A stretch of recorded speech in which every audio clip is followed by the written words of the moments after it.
சரி, நம்ம எல்லாருமே கிருஷ்ணரை பத்தின கதைகளை கேட்டிருக்கோம். அவர் வெண்ணெய் திருடினது, கோபியர்களோட ஆடினது, கீதைய உபதேசம் செஞ்சதுன்னு.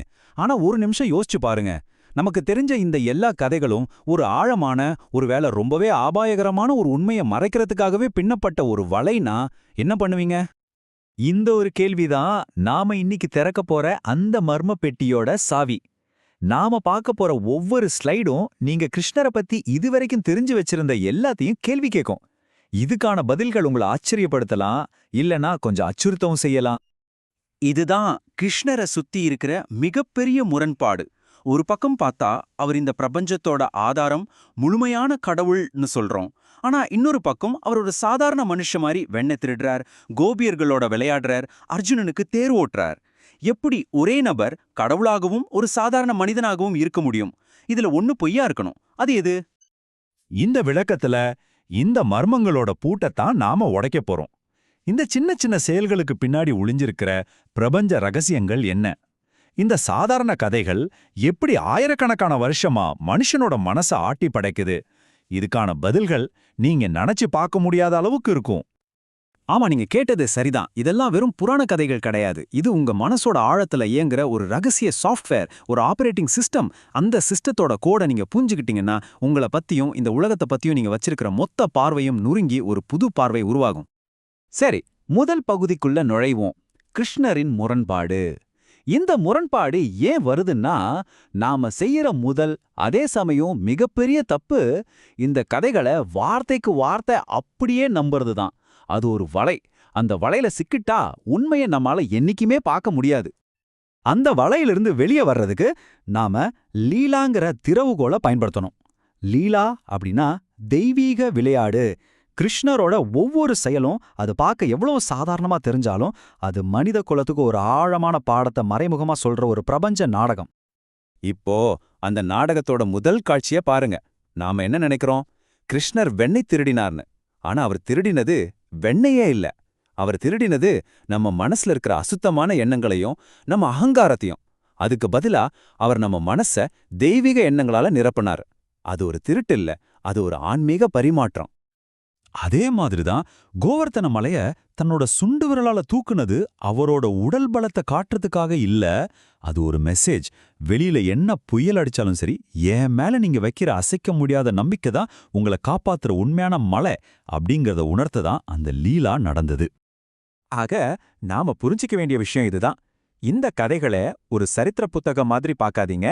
இத உங்க உள்மன மாற்றத்துக்கான ஒரு கையேடா, ஒரு பவர்ஃபுல்லான ஸ்பிரிச்சுவல் டெக்னாலஜியா பாருங்க.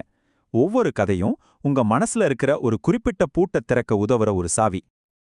இப்போ கிருஷ்ணரோட கதைகள்லயே ரொம்ப சர்ச்சையான, மிக ஆழமா தப்பா புரிஞ்சுக்கிட்ட ஒரு பகுதிக்கு வரும். ராசலீலா, கோபியர்களோட அந்த நிலவொளி நடனம். இது வெறும் ஒரு காதல் விளையாட்டுன்னு நீங்க நினைச்சீங்கன்னா இந்த முழு புதிரோட முக்கியமான திறவுகோலியே நீங்க தவற விடுறீங்கன்னு அர்த்தம். இந்த ராசலீலாவோட உண்மையை தெரிஞ்சுக்க நாம இந்த அதிர்ச்சியான மேற்கோளை புரிஞ்சுக்கணும். அவர் உண்மையில் இந்த உலகில் உள்ள அனைத்து பெண்களின் கணவர் ஆவார். இத வார்த்தை அர்த்தத்துல எடுத்துக்கிட்டா அது மிகப்பெரிய தப்பு. இங்க பெண்கள்னு சொல்றது நம்ம ஒவ்வொருத்தருக்குள்ளயும் இருக்கிற தனிப்பட்ட ஆன்மாவையும், கணவர்னு சொல்றது அந்த ஆன்மாக்கள் எல்லாம் போய் சேர துடிக்கிற பரமாத்மாவையும் குறிக்குது. வேதாந்த தத்துவப்படி இந்த பிரபஞ்சத்துல இருக்கிற ஒரே ஆண் தத்துவம், அதாவது புருஷன்கிறது அந்த மூல சக்தியான பரமாத்மா தான். மத்த எல்லா உயிர்களும், அதாவது நீங்களும் நானும் உட்பட நதிகளெல்லாம் எப்படி கடலை நோக்கி ஓடுதோ அதே மாதிரி அந்த மூலத்தோட இணைய துடிக்கிற பெண் தத்துவமான ஆன்மாக்கள் தான். இந்த ராசலீலா இந்த மாபெரும் ஆன்மீக இணைப்போட ஒரு குறியீட்டு நாடகம். இந்த ஸ்லைடு அந்த தெய்வீக நடனத்தோட உண்மையான நோக்கத்தை படிப்படியா விளக்குது. இது ஒரு குழப்பமான நிகழ்வு இல்ல, இது ஒரு கட்டமைக்கப்பட்ட ஆன்மீக செயல்முறை. பாருங்க, அது ஒரு புனித யாகமா ஆரம்பிக்குது, அப்புறம் உடல் சார்ந்த ஆசைகளை அழிக்குது, அந்த ஆசைகளோட சக்தியை தூய தெய்வீக அன்பா மாத்துது, கடைசியா முழுமையான சரணாகதியில போய் முடியுது. இன்னும் உங்களுக்கு சந்தேகம் இருந்தா இந்த அதிர்ச்சியான உண்மையை கேளுங்க. ராசலீலா நடந்துட்டு இருந்த அதே நேரத்துல கோபியர்களோட கணவன்மார்கள் தங்களோட மனைவிகள் தங்களுக்கு பக்கத்துல தான் இருக்காங்கன்னு நினைச்சாங்க. இது எப்படி சாத்தியம்? இது கிருஷ்ணரோட யோகமாயா சக்தியால நடந்தது. இது வெறும் உடல் ரீதியான ஒரு நிகழ்வு இல்லைங்கிறதுக்கு இதை விட பெரிய ஆதாரம் இருக்க முடியுமா? அவங்க நடனம் ஆடினது ஒரு உடம்போட இருக்கிற கிருஷ்ணர் கூட இல்ல. அவங்க ஒவ்வொருத்தருக்குள்ளேயும் இருக்கிற ஆத்மாவோட, அந்த பிரபஞ்ச சக்தியோட ஆன்மீகமா இணைஞ்சாங்க. அந்த நடனம் வெளியில நடக்கல, அது அவங்களுக்கு உள்ளே நடந்தது. நாம வெண்ணத்திருட்டோட ரகசியத்தை பார்த்தோம், ராசலீலாவோட குறியீட்டை உடைச்சோம். ஆனா இதெல்லாம் நாம இப்ப பார்க்க போற அந்த இறுதி வெளிப்பாட்டுக்கான படிக்கட்டுகள் தான். இந்த விளக்கத்தோட உச்சக்கட்ட உண்மை இதுதான். இந்த வரிய மறுபடியும் ரொம்ப கவனமா படிங்க. கிருஷ்ணர் பிறக்கவில்லை, இறக்கவும் இல்லை. அவர் தனது யோக மாயையின் மூலம் தோன்றி மறைந்தார். இதோட அர்த்தம் என்ன? இதோட அர்த்தம், நாம பார்த்த, கேட்ட, படிச்ச கிருஷ்ணருங்கிற அந்த மனித உருவமே ஒரு மாயத் தோற்றம்தான். அது உண்மையில பிறக்கவே இல்ல. அப்ப எதுக்கு இந்த மிகப்பெரிய மாயை? ஏன்னா உருவமே இல்லாத, குணங்களே இல்லாத, எல்லையற்ற ஒரு பரம்பொருளை நம்மளால கற்பனை பண்ணவோ நேசிக்கவோ முடியாது. அதனால கருணையோட அந்த பரம்பொருள் நமக்காக, நாம் அன்பு செலுத்தி பின்பற்றதுக்காக தனக்குத்தானே ஒரு மனித உருவத்தை இந்த மாயையால உருவாக்கிக்கிச்சு. இப்போ எல்லாம் தெளிவா புரியுதா? கிருஷ்ணரோட வாழ்க்கைங்கிறது ஒரு இலக்கு இல்ல, அது நம்ம ஒவ்வொருத்தருக்குமான ஒரு ஆன்மீக பாதைக்கான மேப்பு. அந்த மேப்ல புல்லாங்குழல்ங்கிறது பிரபஞ்சத்தோட மூல ஒளியான ஓம், திருடப்பட்ட வெண்ணெய்ங்கிறது நம்மளோட அகங்காரம், கோபியர்கள்ங்கிறது இறைவனை தேடுற ஆன்மா, குருக்ஷேத்திரம்ங்கிறது நமக்குள்ளே நடக்கிற தர்ம யுத்தம், எல்லாமே குறியீடுகள் தான். இதுதான் இந்த முழு விளக்கத்தோட சாராம்சம். கிருஷ்ணரோட லீலைகள் எல்லாமே அவரோட மகத்துவத்தை காட்டுறதுக்காக இல்ல, அது உங்களுக்குள்ள இருக்கிற தெய்வீக ஆற்றலையும் மகத்துவத்தையும் உங்களுக்கு காட்டுறதுக்காகவே நடத்தப்பட்டது.